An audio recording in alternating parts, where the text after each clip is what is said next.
I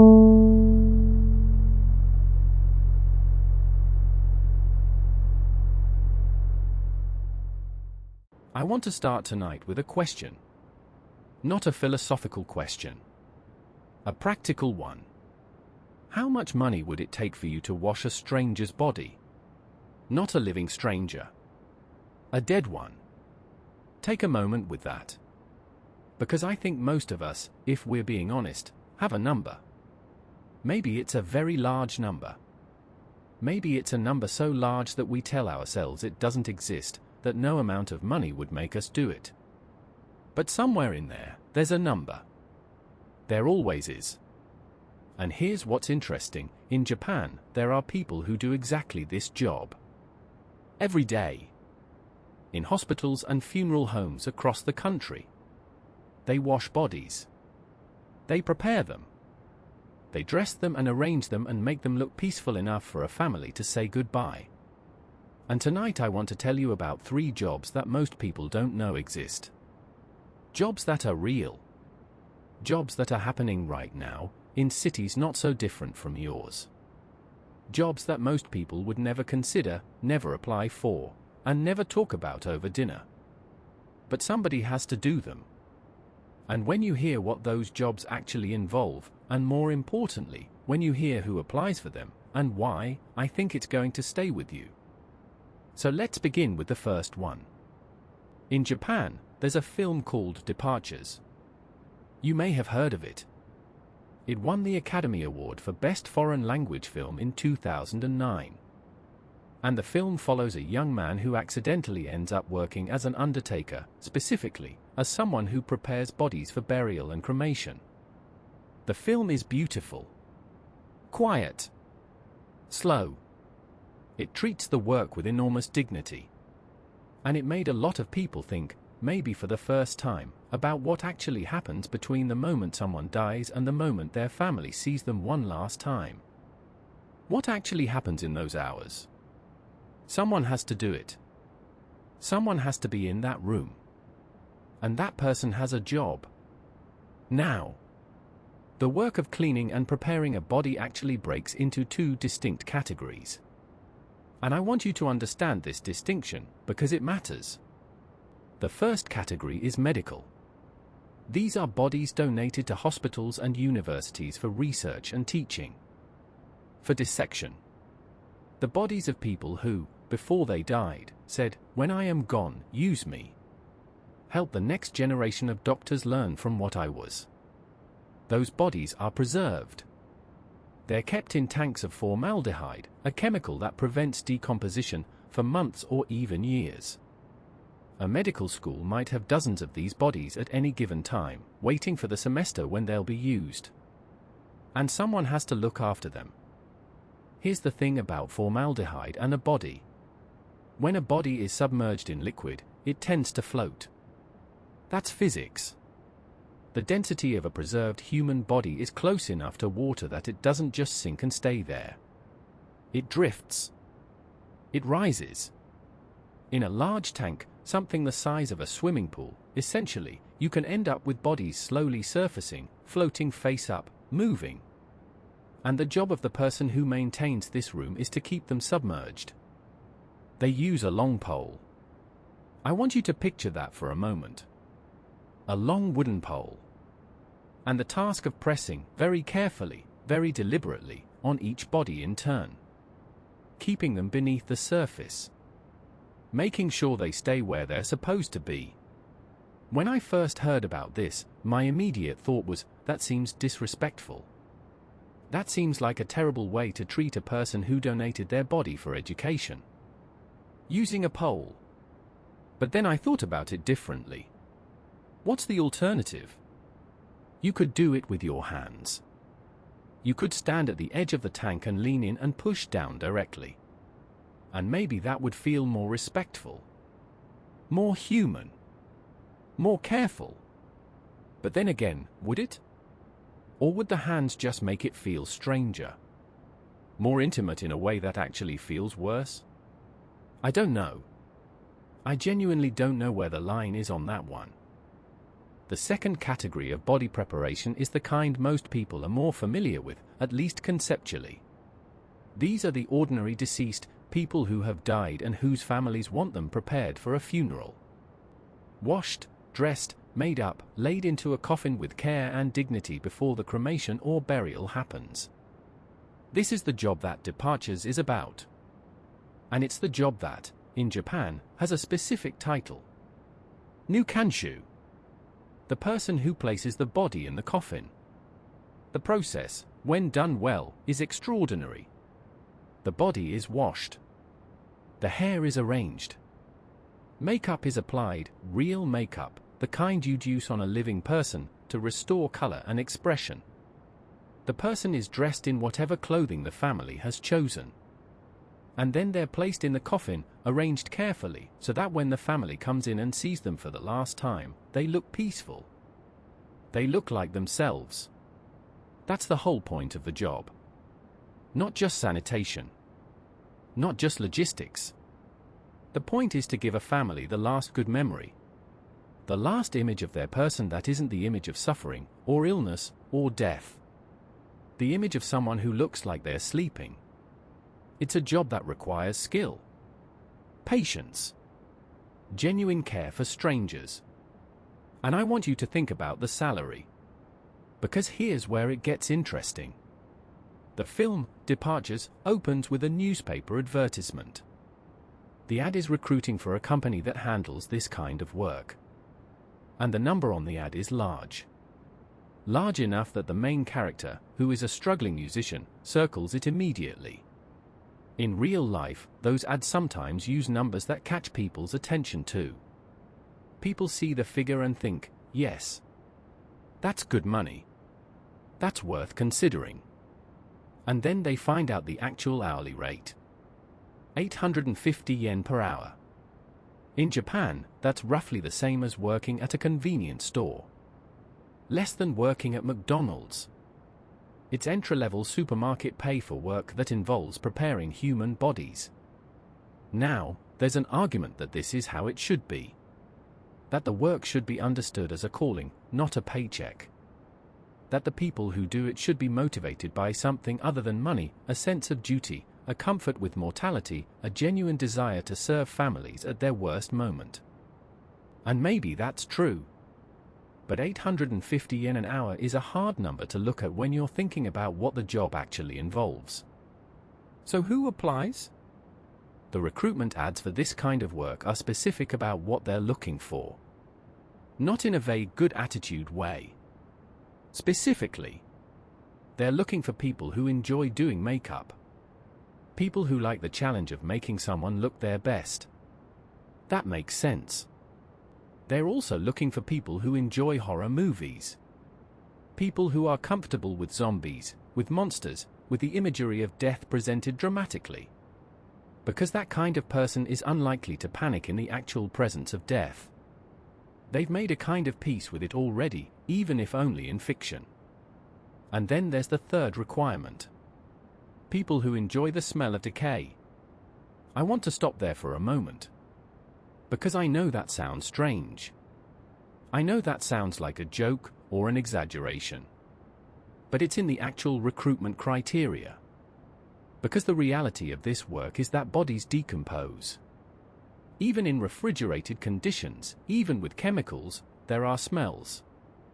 There are aspects of this job that someone with a normal, ordinary revulsion toward death and its physical realities cannot handle. And so the job, in a very practical way, selects for a specific kind of person. Someone whose relationship to all of it, the smell, the sight, the touch, is different from most people's. I grew up near a hospital. My parents worked in medicine. And I remember, as a child, being near the room where they kept the deceased. There was a door, a specific kind of door, with a particular kind of handle. And I would sometimes stand near it, trying to understand what was on the other side. Not because I wanted to see, but because I needed to understand why that door felt different from every other door. There's something about proximity to death, real proximity, not the movie kind, that changes the way you think about your own life. About time. About the things that matter and the things that don't. The people who do this job every day know something that most of us spend our entire lives trying to avoid knowing. And for 850 yen an hour, they carry that knowledge for all of us. Let me tell you about the film again, because I think it's worth spending more time on. Departures, or Okiribito, which is the Japanese title, came out in 2008. It won the Academy Award. It made audiences around the world cry. And it did something unusual for a film about death. It made you want to think about the people who handle death professionally, not as background figures or as sources of horror, but as human beings doing something genuinely important. The main character is a cellist. He loses his job with an orchestra when the orchestra disbands, and he and his wife move back to his hometown in rural Japan. He responds to a vague job ad about departures, thinking it's a travel agency, and discovers, on his first day, that the job involves preparing bodies for their final journey. His first instinct is to quit. His wife's first instinct, when she finds out, is to ask him to quit. The people in his life don't know what to say about it. There's embarrassment. There's discomfort. There's the particular social strangeness of someone you know doing work that everyone knows needs to be done but that nobody wants to look at directly. And over the course of the film, he doesn't quit. He stays. He gets better at the work.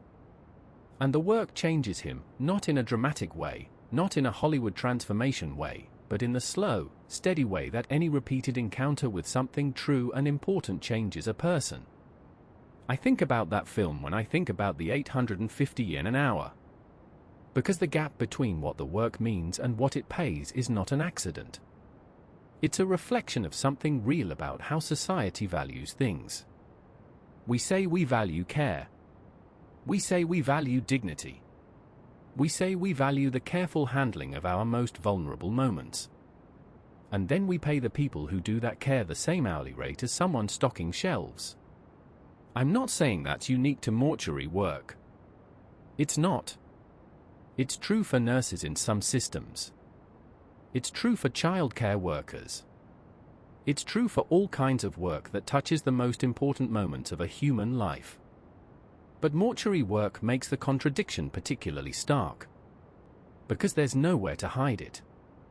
You are paying someone 850 yen an hour to tend to your dead. To make them look like themselves for the last time. To give your family the last good image. And we all accept that, and we don't talk about it, and the trains run on time. There is one more thing I want to tell you about the mortuary work before we move on. The smell. I mentioned it earlier, that the recruitment criteria include people who can tolerate the smell of decay. And I said it matter-of-factly, because factually that's what it is. But I want to spend a moment on it, because I think it's the thing that most immediately separates this work from everything else. Smell is the most ancient of our senses. It bypasses the rational brain in a way that sight and sound don't. When you see something disturbing, there's a layer of processing between perception and reaction. When you smell something, the reaction is almost immediate. It's rooted in the oldest parts of the brain, the parts that were managing survival long before we had language or reason. The smell of decay is understood, across human cultures and across evolutionary history, as a danger signal. Your body reads it as, leave. Get away. This is where death has been and it may be contagious and you should not stay here. That reaction is not voluntary. You can't decide not to have it. You can train yourself, over time, to manage it, to breathe through it, to work through it, to override the signal. But the signal will still fire. The people who work in mortuary settings do this every day.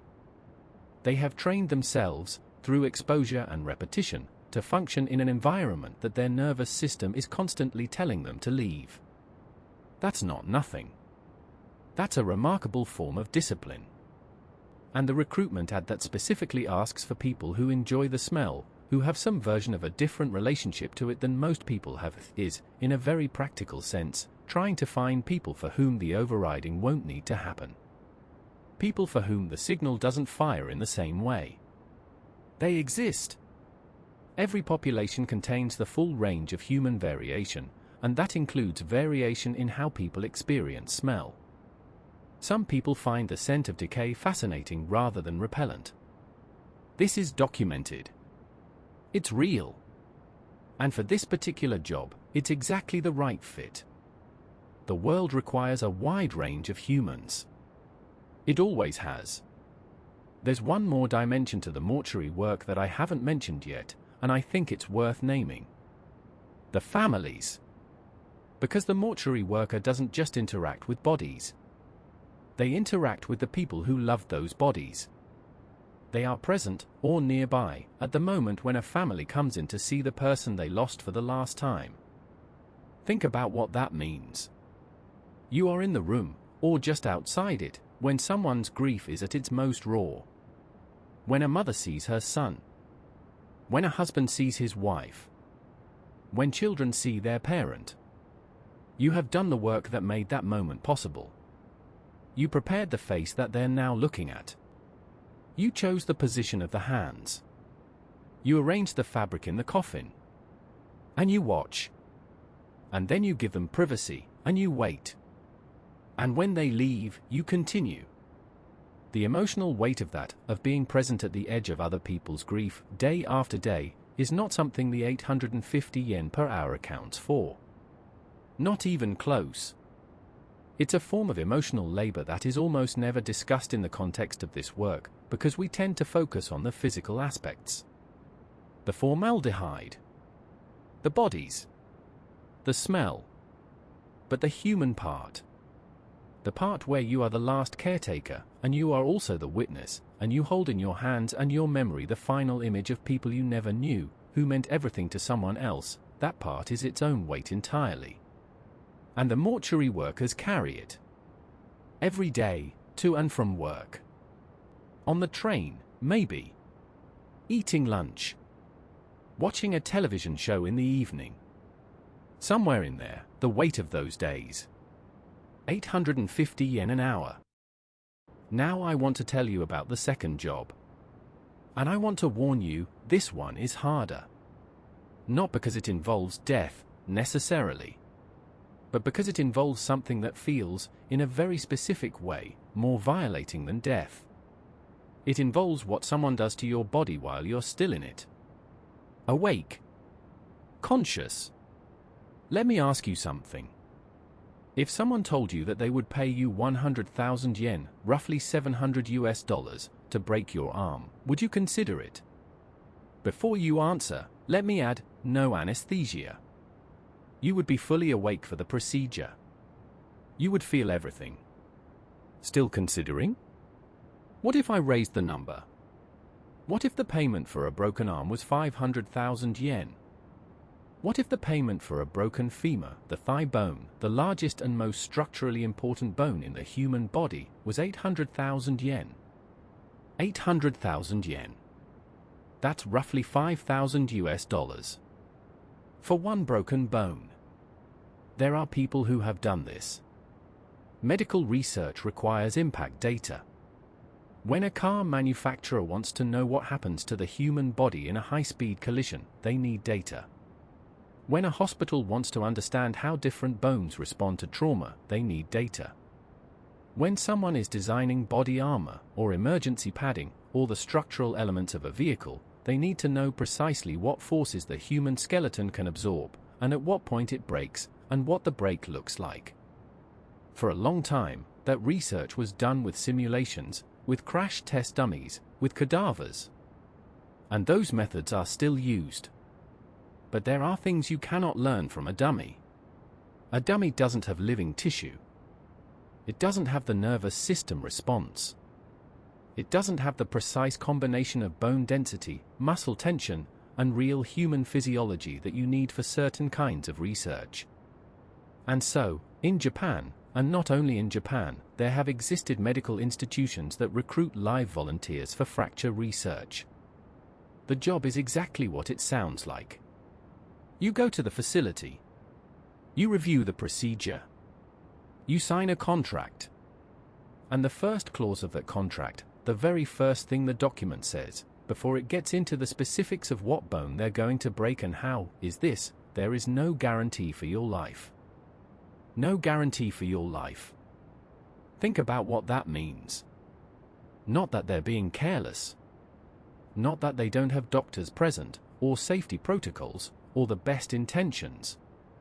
But that the nature of the research, deliberately inducing fractures in living human bodies, carries risks that cannot be fully controlled. And the institution is not going to pretend otherwise. So you sign knowing that. Then the procedure happens. They don't hit you with a hammer. It's not crude. They use specifically calibrated equipment, clamps, hydraulic pressure, precisely controlled force, to fracture the bone in a way that can be measured and recorded. The angle matters. The speed matters. The precise amount of force matters. This is science. But you feel all of it. The arms are priced differently from the ribs, which are priced differently from the legs. And the price structure tells you a lot about what each one involves. The arm is the entry-level option. Relatively straightforward to fracture. Relatively straightforward to heal, usually.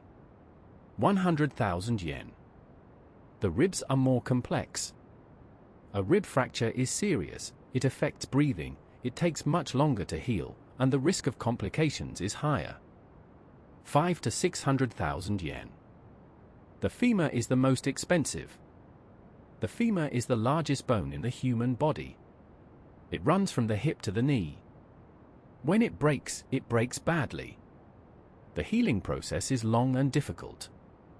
Permanent complications, limited mobility, chronic pain, changes in gait, are common.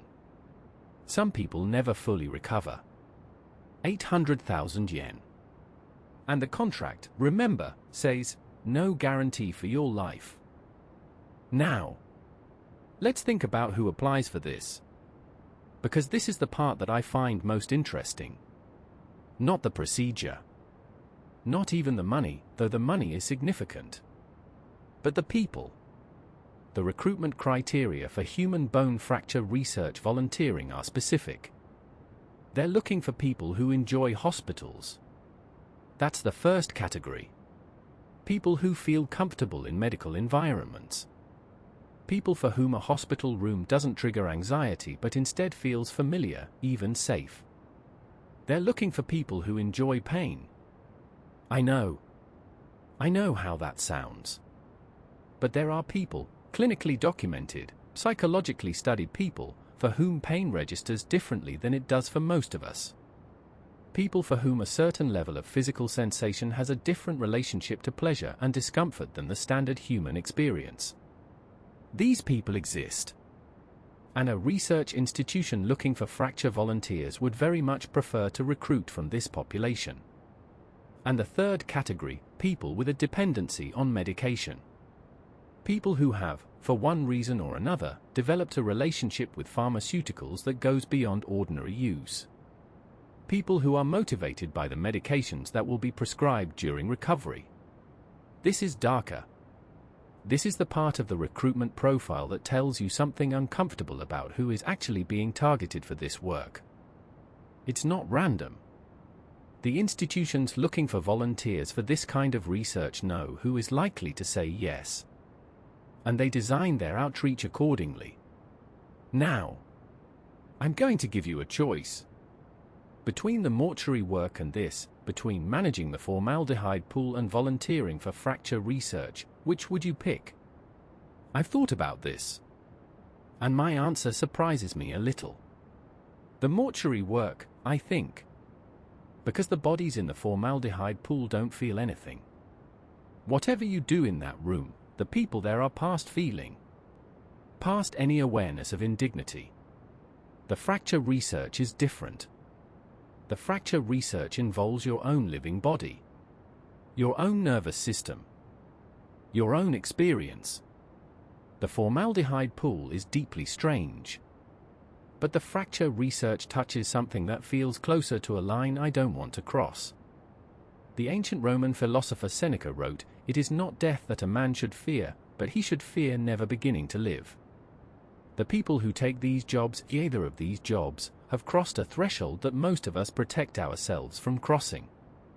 Not because they're braver, necessarily, but because something in their experience of life, or their financial situation, or their relationship to their own body, has moved that threshold to a different place.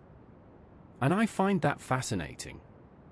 I also find it worth asking, what does it say about a society that needs these workers, that depends on people willing to do these things, but pays them so little and talks about them so rarely? The Fracture Research Volunteer is doing something that directly advances medical science. They are, in the most literal sense, giving their body to knowledge. And the price structure, the cold arithmetic of an arm versus a rib versus a femur, tells you exactly how that contribution is valued. 800,000 yen for the femur. No guarantee for your life. And you sign, and you go in, and they fix you in place. I'll leave that image there and move to the third job.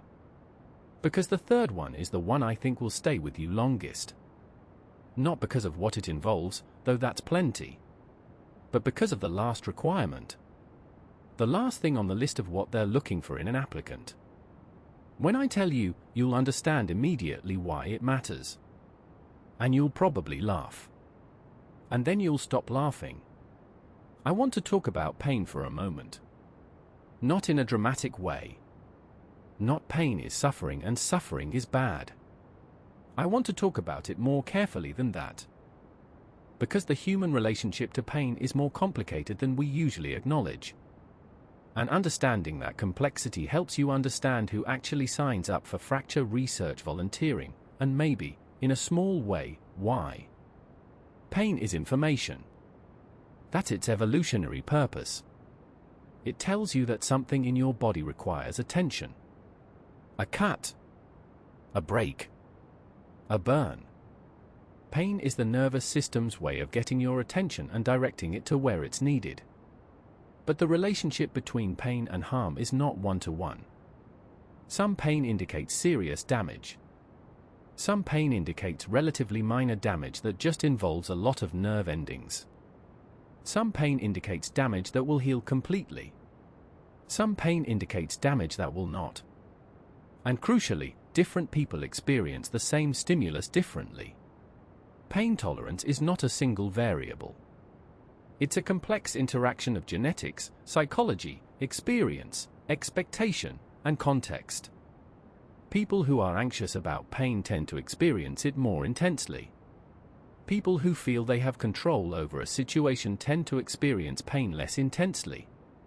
There is documented evidence of people who experience pain differently from the baseline, who find certain levels of pain interesting rather than distressing, who have a relationship to physical sensation that falls outside the standard range.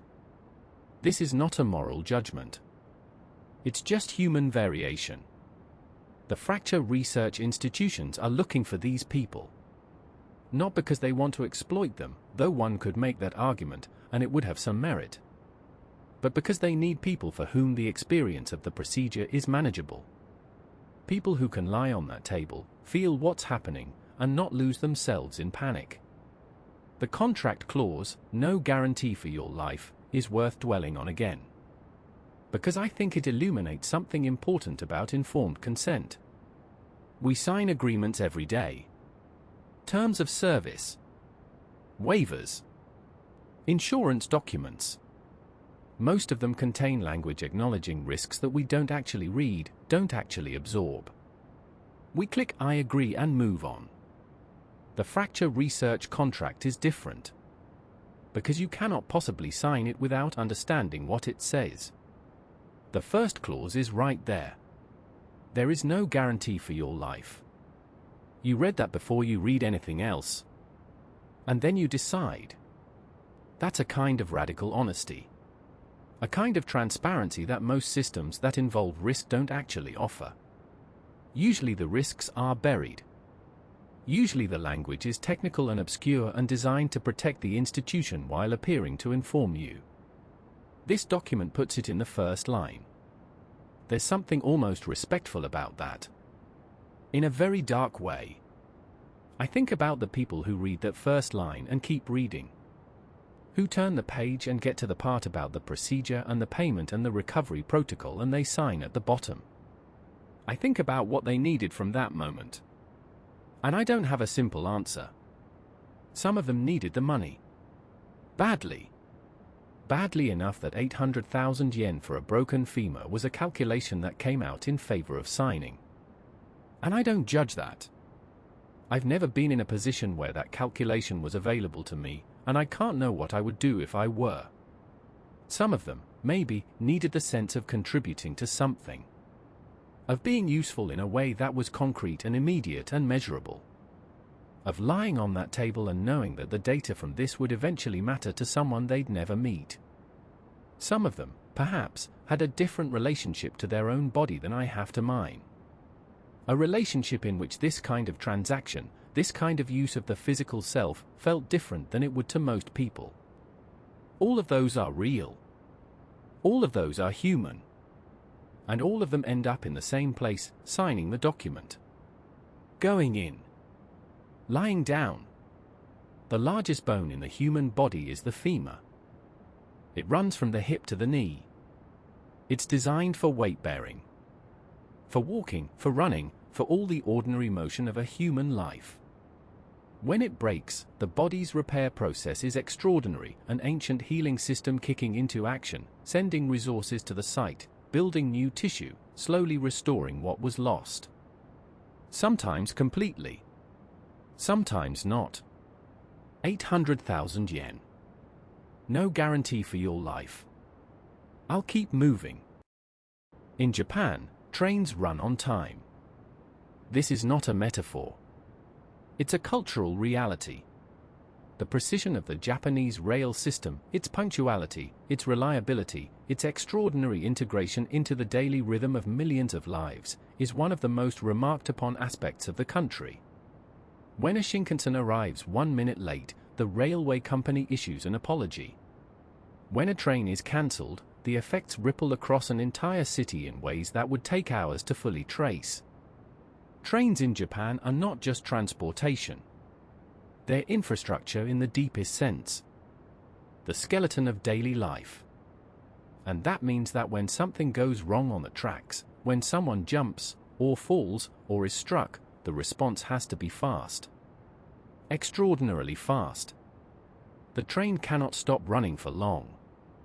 The station cannot close for long. The city depends on it. And so there is a third job I want to tell you about tonight. It has a name, in Japan, that might surprise you. They call it picking up tuna. I want to explain that name, because understanding it tells you something important about what the job actually involves. After a train accident involving a person, and in Japan, where train suicides unfortunately occur with some regularity, what remains on the tracks is rarely a single intact body. The physics of a train striking a human being at speed means that the result is fragmented, spread across a significant length of track. Pieces of varying sizes, in varying locations, scattered by the impact. The job is to find all of them. Quickly. In the dark, sometimes. In the cold, sometimes. In the early hours of the morning, sometimes, when the accident happened late at night and the track needs to be cleared before the first trains of the day begin their runs. The people who do this work are called in without much warning. They are on call. Their phone rings, and they go. To whatever station, whatever stretch of track, whatever situation needs to be addressed. And they collect what's there. Now I want to tell you something that genuinely surprised me when I learned it. There are workers who have come from other countries specifically to do this job. Workers who travel to Japan because the pay is good and the hours, while unpredictable, come with compensation even when there's no active work.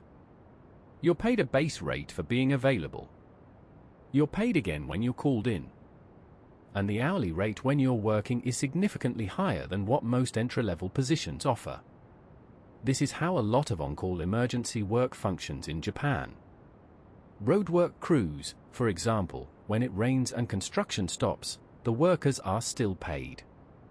They're not sent home without compensation just because the weather didn't cooperate. They're considered on-call, available, and they're paid for that availability. The body collection work functions similarly. There are stretches of time with no calls. And then there's a call. Now, let's talk about the requirements for the job. Because this is where it gets interesting. The first requirement, you should love trains. In Japan, this is not unusual. There is a strong culture of train enthusiasts, people who follow rail lines, collect schedules, know the models and histories of specific train cars. If you genuinely love trains, working in close proximity to the rail system, understanding its rhythms and geography, makes a certain kind of sense. The second requirement, you should be punctual. On-call work, in any industry, requires people who can be there when they're needed. Not in 20 minutes. Now.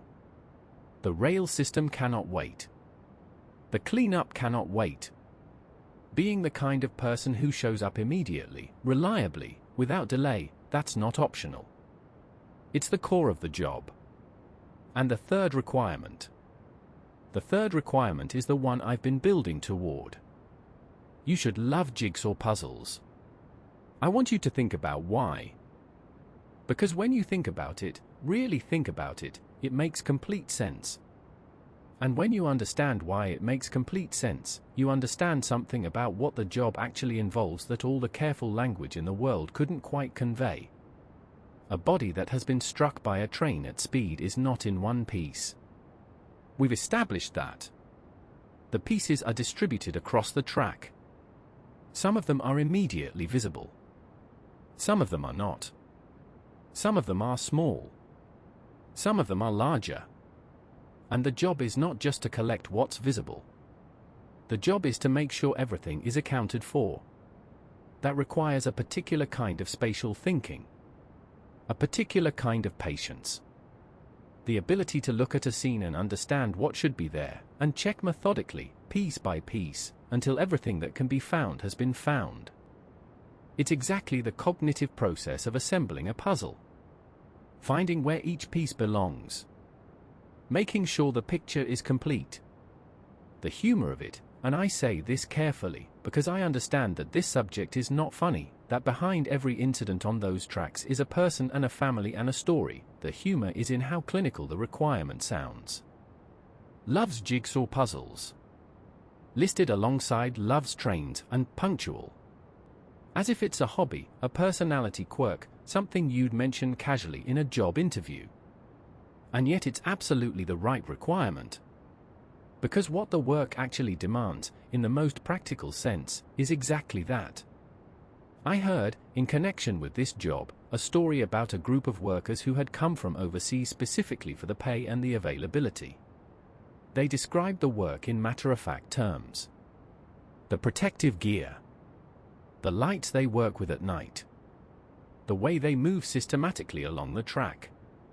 The satisfaction, in a strange way, of completing the task before the first train of the morning. There was no drama in the description. No horror movie quality to it. Just work. Work that needed doing, done carefully, done quickly, by people who showed up when the call came. I think about that a lot. About the way any job, no matter what it involves, becomes normal to the people who do it regularly. The human capacity for adaptation is extraordinary. Things that would terrify or disgust us on first encounter become routine. Not because the things themselves change, but because we change. The person in the formaldehyde room, pressing down on bodies with their long pole, after a year, that's just Tuesday. The fracture research volunteer, lying on the table, signing the contract, for some of them, they've done it before. They know what to expect. The body collector, working the rail line at 2 in the morning, they know the geography of the job. They know what tools to use. They know how long it will take. These jobs are done by humans. Regular humans who eat breakfast and take the subway to work and have opinions about television shows and worry about their rent. They just also do these things. So I want to end with the question I started with, and I want to ask it again with all three jobs in mind. If you had to choose one, just one, which would it be? The mortuary work, the fracture research, the body collection. Think about it honestly. Not the answer you'd give in polite company. The actual answer. For me, I keep coming back to the body collection. And here's why. The mortuary work and the fracture research both involve an intimacy with the dead in one case, with your own living body in the other, that feels fundamentally different from the body collection. The collection happens outdoors, on a track, in the open air. There are other people around. There is urgency and motion and purpose. And while what you're collecting is terrible, in the most physical sense, it's also, as the job itself suggests, more like a task than the other two. More external. Less personal. The fracture research is the one I cannot imagine. It's not the pain, exactly. People endure pain. People do it all the time for much less than 800,000 yen. It's the signing of the document that says, there is no guarantee for your life. And meaning it. And going in anyway. There's a specific kind of courage, or desperation, or indifference, or some combination of all three, required for that. And I'm not sure which category it falls into. I'm not sure it matters. What I know is that these three jobs exist. Right now, somewhere, people are going to work to do exactly what I've described tonight. They have alarm clocks. They have commutes. They have coffee in the morning and a few minutes to themselves before the day starts. And then they go do these things. The world depends on people willing to do the work that no one wants to think about. Not just these three jobs. Thousands of them. The work that keeps systems running, that handles what breaks, that addresses what cannot be left unaddressed. We just usually don't talk about it. And maybe that's why I wanted to talk about it tonight. Because the next time you step onto a train platform, or walk past a hospital, or see a funeral procession moving quietly through the street, someone made that possible. Someone got up this morning and went to work. And they love jigsaw puzzles. Sleep well. Let me tell you something about the Japanese rail system that I think matters for understanding this job. Japan has one of the lowest accident rates of any major rail system in the world. The engineering is extraordinary. The safety protocols are rigorous. The training of drivers and operators is among the most demanding anywhere. And yet, train suicides in Japan occur. Not because the system is unsafe, but because the system is everywhere. Because the trains are the infrastructure of daily life in a way that nothing else is. Because the tracks run through every neighborhood, and the stations are the center of everything, and for someone in a certain state of mind, the proximity is simply there. The people who collect body parts after these incidents are not responding to failures of the rail system. They're responding to something much older and harder to address. And they do it so that the system can continue. So that the next train can run. So that the hundreds of thousands of people who depend on that line can get where they're going. I want to talk about the on-call nature of the job for a moment, because I think it reveals something interesting. Being on-call is a specific psychological experience. It's not the same as working a shift. When you work a shift, you know when you'll be working. You can plan around it. You can rest before it and decompress after it. The time boundaries are clear. On-call work is different. On-call work means that you are never fully off. There's always a part of your attention reserved for the possibility that the phone will ring. You can go to sleep, but part of you is listening. You can relax with friends, but part of you is aware that this could be interrupted. For some people, that's intolerable. The indefiniteness. The inability to fully commit to not working because you're always potentially working. For others, it fits something in their temperament. The idea of being needed, suddenly, specifically, of having a skill that is required right now is, for some people, energizing rather than draining. The body collection job selects for the second type. People who can keep their life in a kind of perpetual readiness. Who can answer the call at 2 in the morning and be functional and focused within minutes. And I keep coming back to the puzzle requirement, because I've been thinking about it not just as a cognitive skill but as a disposition. A relationship to incompleteness. When you're doing a puzzle, there are always pieces missing. The picture is always partial. And you're searching, systematically or intuitively, for what's not yet there. You're looking at what is and reasoning toward what should be. There's a tolerance for not yet finished that puzzle people have. An ability to sit with the partial picture and not find it unbearable. To keep searching, piece by piece, without needing the completion to happen immediately. That's exactly what the job requires. The track has been searched. Most of what was there has been found. But the work isn't done until it's done. Until the search has covered every meter. Until the puzzle is as complete as it can be made. And then the lights go back on. And the trains start running. And the people on the platform waiting for the first morning service don't know what happened in the hours before they arrived. They just know the train is coming. And it's on time. That's what the job is for. That specific, invisible kind of on-timeness. The ordinary miracle of a train arriving when it's supposed to, without interruption, without the platform knowing that anything was ever wrong. I find that remarkable. Not in a cheerful way. In the way you find remarkable the things that are both essential and invisible. The things that have to be done, and are done, and then disappear back into the background of the ordinary. The high hourly pay is an acknowledgement that what they do is genuinely difficult, and that on-call availability has a cost. It doesn't make the job easy. It just makes the trade legible.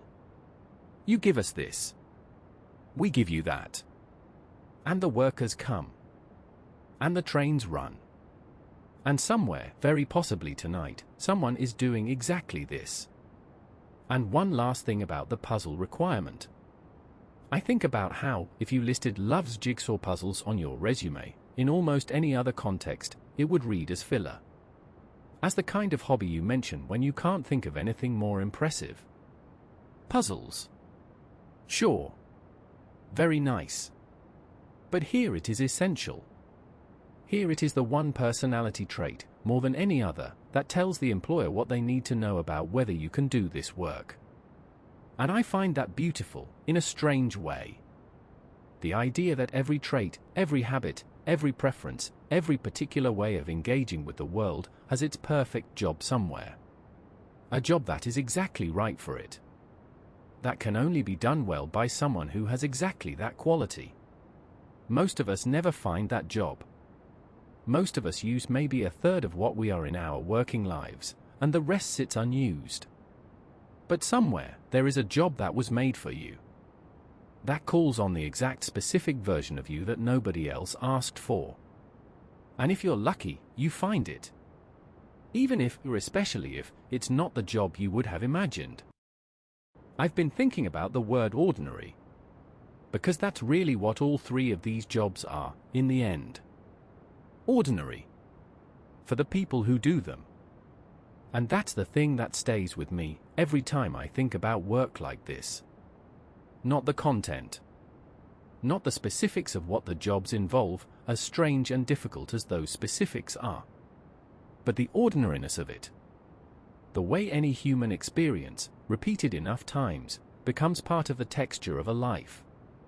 There's a philosopher, I'm going to paraphrase him because the exact quote doesn't matter, who wrote about the way humans adapt to things that initially seem impossible. We imagine, from the outside, that we could never do something. We look at a job like these three and we say, not me. Never. No amount of money. And then circumstances change. And we discover that the self we thought we were, the self that could never, is more flexible than we believed. This isn't a cynical observation. I don't mean it as everyone has their price. I mean it more carefully than that. I mean that the line between I could never and I do this every day is narrower than we like to think. And the people on the other side of that line are not fundamentally different from the people on this side. They just crossed it. For different reasons, at different moments, with different levels of choice involved. Let me think through the 3 jobs one more time. Not the details of what they involve, we've covered that, but the human question underneath each one. The mortuary worker. What does it require, really, to do this work? Not courage in the dramatic sense. Courage implies a confrontation with fear that you have to push through. The people who are good at mortuary work, and there are people who are genuinely good at it, skilled and careful and something approaching proud, don't generally describe their experience as an ongoing confrontation with fear. They describe it as a kind of peace. A peace with mortality that most of us spend enormous energy avoiding. The mortuary worker goes to work every day in the presence of the fact that everyone dies. That this body that was a person is now a thing, and the care they give to that thing is the last care it will receive. That their hands are the last hands. Some people find that unbearable. Genuinely unbearable. And they should listen to that because it tells them something true about themselves. Some people find it grounding. It tells them, every day, what matters and what doesn't. It strips the small anxieties, the social embarrassments, the career worries, the mundane irritations of daily life out of their power.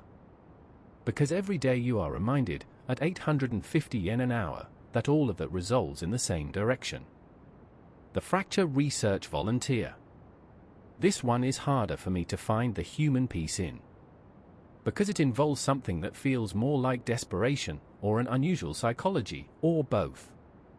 But let me try to look at it honestly. There's a category of medical knowledge that can only be gained from live subjects. Not because researchers are cruel. Not because they want to hurt people.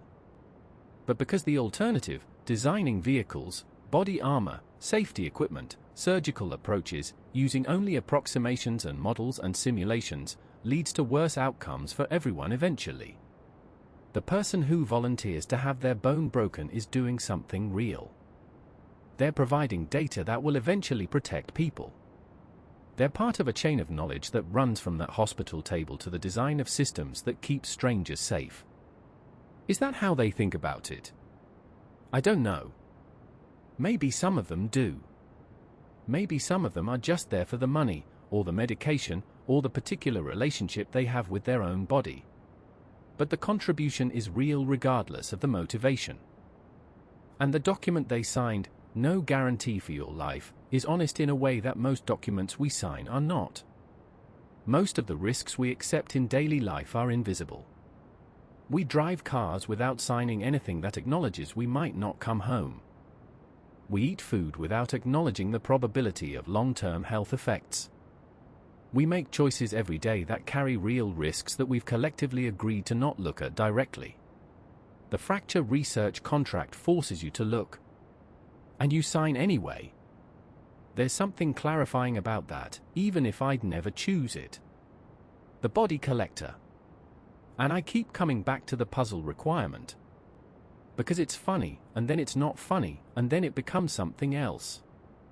It becomes a reminder that almost every skill humans have, almost every cognitive pattern, every preference, every way of relating to the world, can find an application somewhere. That the person who grew up doing jigsaw puzzles at the kitchen table, who found satisfaction in finding where each piece belongs, who felt something settle into place when the image completed itself, that person's particular way of engaging with the world turns out to be exactly what a very specific, very necessary job requires. We talk a lot, in the modern world, about finding work that uses your gifts. About aligning your natural abilities with your career. About finding flow, and purpose, and meaning in what you do. And usually when people say that, they're talking about conventional gifts. Writing, or analysis, or leadership, or creativity. But what about the person who loves jigsaw puzzles? What about the person who feels calm in a hospital, rather than anxious? What about the person who is genuinely comfortable near death in a way that others are not? Those are gifts too. Strange gifts, gifts that don't fit easily into a career counseling session, gifts that would raise eyebrows if you listed them on a resume. But they're gifts. They are capacities that not everyone has. And society, whether it admits it or not, whether it pays adequately or not, depends on them. I want to end with something simple. The next time you hear someone talk about work, about how they chose their job, what it costs them, what they get from it, I want you to hold a little more of the range of human experience in your mind than you usually do. Because somewhere right now, someone is pressing a long pole gently into a formaldehyde pool. Somewhere someone is signing a contract. Somewhere someone is on a train platform in the dark, working with a flashlight, making sure everything is accounted for. And tomorrow, they'll do it again. And the city will run. And the trains will be on time. And the hospitals will function. And the families will be able to say goodbye. Because someone did that work. That's all I have for tonight. Think about it, if you can, before you sleep. And then let it go. That's what tonight was for. I want to say one more thing before I let you sleep. About what these 3 jobs have in common. They're all invisible. I don't mean that metaphorically. I mean it practically. The work of the mortuary happens behind closed doors, in rooms that most of us will never enter. The fracture research happens in hospital facilities that don't advertise what goes on inside. The body collection on the train tracks happens in the hours when the city is asleep and the stations are empty. These are jobs that the city requires and then erases. That function precisely because they're not seen. Because if they were seen, if we had to watch, or even think carefully about, it would be harder to maintain the ordinary flow of everything else. We've built a world that runs on the assumption that certain things will be handled. That the dead will be prepared and the tracks will be cleared and the research will be conducted. We don't ask how. We extend a kind of collective trust to institutions, to systems, to the people in those systems, that things will be managed. That when something goes wrong, or when the work needs doing, someone will do it. And someone does. Every time. That's what I keep coming back to. Not the horror of it, though it is horrifying in the ordinary sense. But the reliability. The fact that these jobs exist because they've always been done. Because every time they were needed, someone showed up. The mortuary worker who showed up this morning. The volunteer who signed a contract last week. The collector who answered the call at 3 in the morning and got dressed and went out into the dark. They showed up. In the ancient world, these jobs were understood differently. They were sometimes sacred. The person who handled the dead was not just a worker but a kind of intermediary, between this world and whatever came after, between the living and the gone. In some cultures they were feared. In others they were revered. In some they were given both simultaneously, the particular mixture of awe and discomfort that we extend to people who do what we cannot. Somewhere along the way, in the modern world, we replaced the sacredness with an hourly rate. 850 yen. I'm not sure that's better. I'm not sure it's worse. I'm not sure what the right relationship is between money and the work of handling mortality, whether your own or other people's. What I know is that the people who do it are real. Fully human. With their own histories and their own reasons and their own version of the Tuesday that finds them pressing a pole into a formaldehyde pool or lying on a table waiting for a signal or kneeling on cold tracks in the dark with a flashlight. We asked them to do this. Not personally. Not any one of us. But collectively, through the systems we built and the economy we created and the society we maintain, we created these jobs. And we asked, implicitly, for someone to fill them. And someone said yes. So tonight, before you sleep, I want you to carry one thing forward. The next time you're tempted to say I could never, I want you to hold that phrase a little more loosely. Not because you're wrong. Maybe you're right. Maybe there truly are things you could never do, that aren't in you, that you'd walk away from no matter what. But the people on the other side of that statement are not exotic. They're not strange or broken or exceptional in the ways we might want them to be, so that the distance between us and them would feel comfortable. They're just people who crossed a line that most people don't cross. And the city keeps running because they did. That's all. Sleep well. And tomorrow, when the train comes on time, just for a moment, just briefly, think about who made that possible. And then let the thought go, and get on the train, and go where you're going. That's what they'd want you to do. That's why they did it.